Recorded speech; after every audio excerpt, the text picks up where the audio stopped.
네, 오늘은 LG 생명과학에 대한 얘기입니다. 이상배 기자. 네네. LG 생명과학 하면은 딱 떠오르는 이미지가 있나요, 우리 이상배 기자는? 바이오. 네. 네. 저는 이제 LG 생명과학 하면은 10년 동안 제자리 주가가 네, 이게 떠오릅니다. 제가 한 10년 전에 이 LG그룹 출입했을 때 뭐 임원분께서 유 기자 돈도 없어 보이는데 제가 좀 없어 보였나 봐요. 그때 당시에. 네, 지금도 다르진 않습니다. 지금도 그런가요? 네. 이런 의도가 아니었는데 하여튼. 농담입니다. 요거 이 LG생명과학이 그때 한 5만 원 정도였거든요, 기억이. 그래서 그때 좀 사고년은 우리가 이 그룹의 유명한 바이오 회사다 이거. 상당히 좀 재테크에 도움 될 거다 해가지고 제가 아주 소량을 매입했었죠. 그래가지고 한 5% 정도 이익을 남기고 네. 팔았는데 10년이 지난 지금의 주가가 37,000원이에요. 그러니까 10년 전에 5만 원이었는데 10년 후에 37,000원. 저런. 그러니까 장기 투자했으면은 큰일 날 뻔했죠. 네. 오죽하면 미래셋 자산운용에서도 장기 투자하다가 최근에 5% 아래로 지분을 팔았더라고요. 네. 못 견디고 주가가 안 오르니까. 이에 비해서 여기는 이제 그 신약 개발 회사고. 네. 그러니까 신약을 이제 모방하는 그 시밀러 네. 회사인 셀트리온은 어마어마하게 폭등을 했죠. 그렇죠. 네.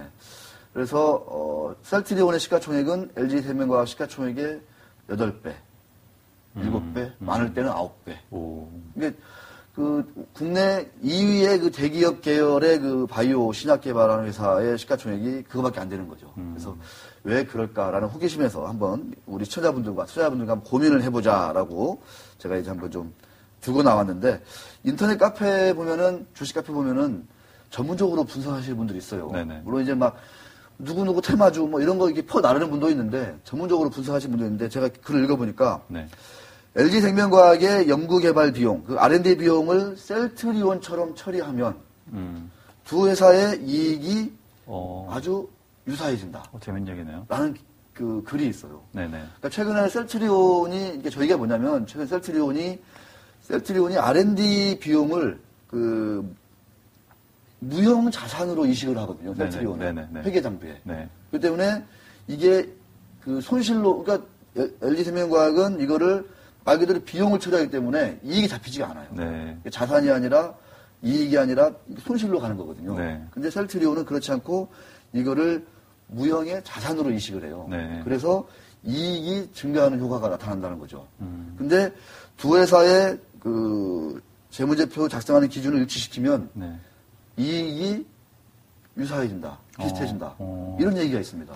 그래서 제가 이제 이거를 알아보려고 이제 LG생명과학의 그 관련한 그 전문가 어떤 그 IR 담당하는 부장님께 한번 통화를 해봤는데 해외 출장 가 있더라고요. 저런. 그래서 제가 그분이 다음 주 월요일 날 온대요. 그래서 이제 월요일 날 정확하게 이제 근데 이게 매우 민감한 이슈여가지고 내부적으로도 그런 얘기들이 있는 걸 안다. 네. 그래서 우리가 이거를 좀 꼼꼼하게 따져봤다라고 하더라고요. 그래서 그 결과를 제가 한번 다음 시간에 이제 소개해드리기로 하고 LG생명과학의 R&D 비중이 매출이 한 20%가 돼요. 네네. 그래서 한 해에 800억, 700억 정도를 네. R&D에 쓰거든요. 네. 왜냐하면 신약 개발 하다 보니까.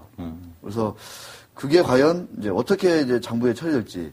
이제 LG생명과학은 IFRS 도입하면서 그 언스트 영이 있지 않습니까? 네. 여기 자문을 받아가지고 다 비용 처리하는 걸로 했다고 하더라고요. 근데 셀트리온은 그렇게 하지 않았습니다. 표를 한번 좀 봐주시죠. 표를 한번 봐주시죠. 네. 그 셀트리온 최근 이슈가 참 많아요. 2012년 매출 전망 한번 보시죠.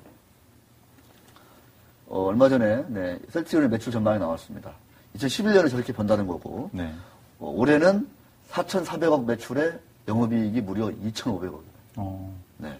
근데 이상배 기자도 알겠지만 말도 안 되는.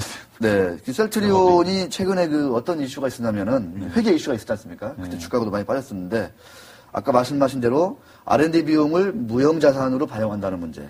그다음에 그 관계 회사죠, 자회사도 아닌 관계 회사인데 셀트리온 헬스케어에게 그 장기 선수금을 인식하는 문제. 그다음에 또 셀트리온 헬스케어의 그 허가가 나지 않은 제품을 이미 매출이 발생한 것처럼 또 장부상 반영을 했거든요. 하고 있어요, 지금도.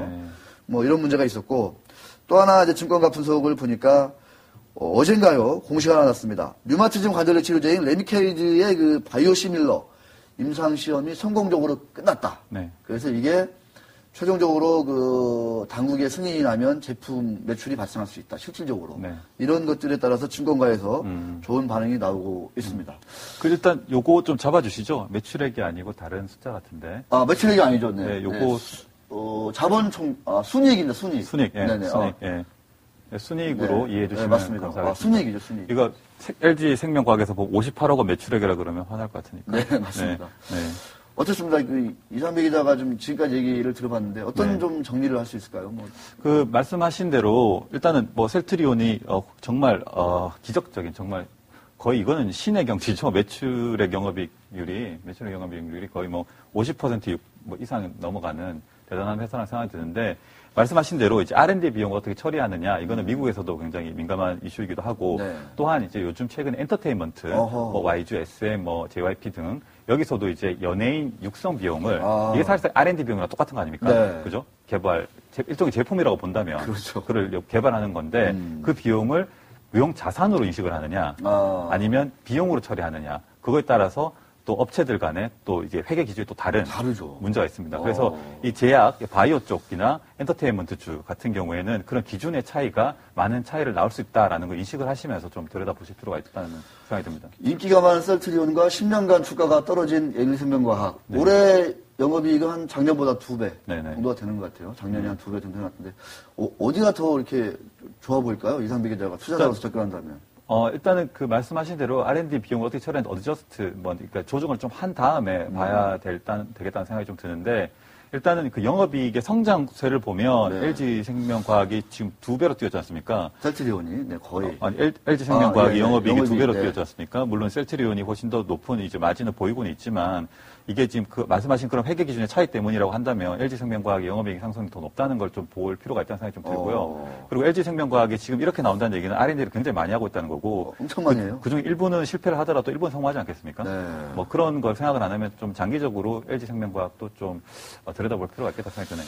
미국 그 식품의약처인가요? FDA. 우리나라 승인받은 회사는 LG생명과학이 유일합니다. 네네. 팩티브라고. 네. 2003년에 승인했고 지금 인간성장 호르몬 승인도 지금 차곡차곡 진행 중이라고 합니다. 자, 10년간 빠진 LG생명과학이 과연 올해 내년에 어떻게 할지. 네. 네, 국민연금도 가지고 있는데 전 국민적인 관심사 아니겠습니까? 네. 자, 이상배 기자 수고했습니다. 네, 감사합니다. 네, 수고했습니다.